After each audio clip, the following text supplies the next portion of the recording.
Welcome to Financial Investing Radio, where you'll learn the secrets for consistent, high-probability returns in the financial markets for additional income to change your life. Grant applies consistent, high-probability trading systems for the financial markets. He's only recently started sharing these tried and true market secrets. As a gift to listeners, Grant is offering his roadmap to high-probability financial control. Go to financialinvestingradio.com and download yours today. Now, here's your host and trading veteran, Grant Larson.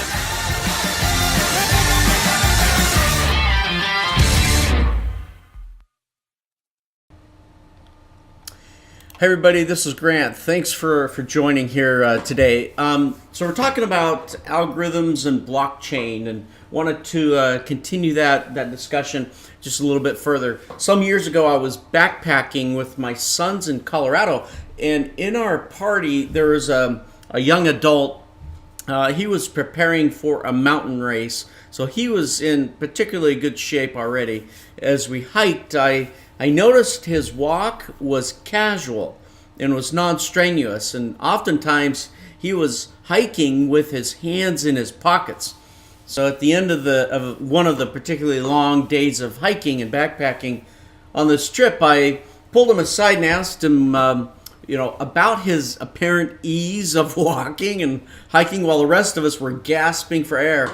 He stated that part of his secret was the weight of his pack. So I tried out his pack. I put his pack on. It was only 10 pounds, while the rest of us were carrying 40 to 50 pound packs. We had lots of food in there and such. He just smiled and walked away. Using technology to our advantage for investing can lighten our investment packs, so to speak.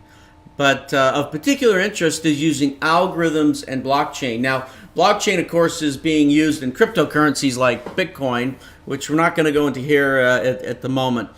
But multiple firms, this has been interesting to me to watch how this has changed investing and trading and how that's moving. I recently read some articles on this, and I wanted to point you out to these. Multiple firms are, of course, testing out algorithmic trading with blockchain.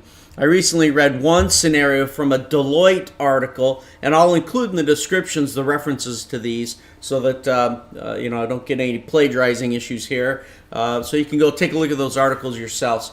But it stated, and I quote, "Picture a trade floor 5 years in the future. The robotic trader managing one of the gas desks is about to execute a physical natural gas trade with an industrial customer. One of the robot's trading algorithms scans available market interest and optimizes its search for the best deal to meet the customer's volume and requirements for a given period. Once the robot's proposed deal terms are approved by the customer, the trade is executed and recorded on the blockchain. The deal terms are automatically confirmed, and the nomination information is recorded on the blockchain and available to the pipeline shipping the gas. As the gas flows throughout the month, physical settlement occurs daily with payment initiated immediately. All activity added to the blockchain is readily available to the seller, buyer, pipeline, and the bank.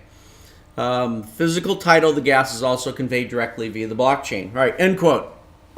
I think that's fascinating, that this blending of using algorithms to both determine what the right deal is, what the customer sentiment is, to use variables to figure out the best opportunity for the trade, and then to actually execute it through this open ledger on blockchain. That's amazing. I want to point out one other that I think is interesting. This comes from the Financial Times. Again, I'll also include the actual link to the article there, but I quote them here saying, "Blockchain, a distributed ledger, the underlying technology for virtual currency such as Bitcoin, is a useful middleware," quote in quotes, "for slashing such bureaucracy." Again, I'll stop quoting here for a minute. Again, our interest here is to reduce the weight in our backpacks of trading, right? Much like reducing the weight in our backpacks for backpacking. All right, so they're making this argument that reduction of the bureaucracy of the trading and investing cycle comes about through something like blockchain. All right, I'll continue to quote here. from the Financial Times. It records transactions in sequential blocks, creating encrypted data that can be shared between several parties through the supply chain, updating them instantly without risk of fraud.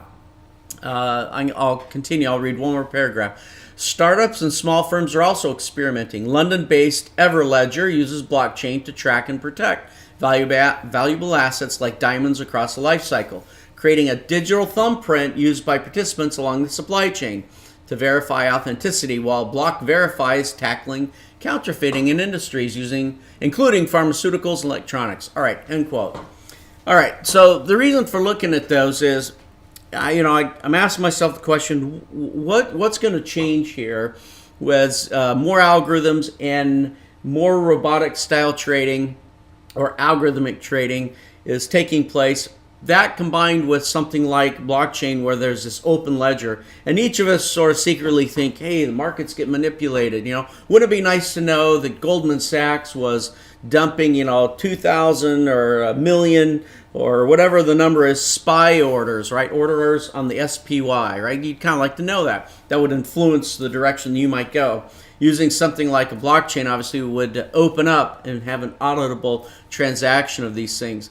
Anyway, this Financial Times article, it went further to discuss how IBM is also working with companies to apply blockchain in international distributed goods trading as well. But when it all comes down to it, so therefore what, right? What does it mean to you and me who are making investing and trading decisions in a daily basis? Now, a lot of this is still experimental, but we need to be apprised of it. And I believe that, our focus should be on making investment decisions in a manner that protects our capital rather than focusing on how much we're going to make. All right, so when you think about it, something like a blockchain is interesting in the sense that it's looking to protect everyone involved in the transaction. Now, if by nature, if we do a similar thing, right, it means that we can. Let me say it another way. Our nature is lots of time when we think about investing and trading is to go after what we think is going to produce the largest amount of money for us. And while we all want that, sometimes the very act of putting our brain on like that is the very thing that causes us to make dumb decisions, because we start introducing highly improbable conditions within our trading or investing decision. Changing our frame of mind, right? So the stuff to unload, to take out of our mental backpacks when we invest, is to focus more on how to protect our capital. If we ask ourselves the following question, how can I make an investing decision that protects myself against losses? If I look at my investing decisions that way, I move out of my mental backpack other things that I might consider. When in fact, if I really am honest with myself, I say, oh, you know what? This particular trading or investment opportunity is not going to protect myself against losses. By having the frame of mind that says I want to protect myself against losses, then I permit myself to only introduce those things into my trading decision, my investment decision, that are going to be good for me. All right, and that's critical. So get rid of the mental baggage, right, that you're searching for big, fast money, and rather focus on creating a list of market conditions that must exist in order for you to make an investment decision that will still protect you against losses. Now, one of the things that reduced the risk for this experienced backpacker that I mentioned earlier was that he had loaded his backpack with the lightest weight essentials. So he had gone and spent a lot of time at REI, and he's quite the pro at it.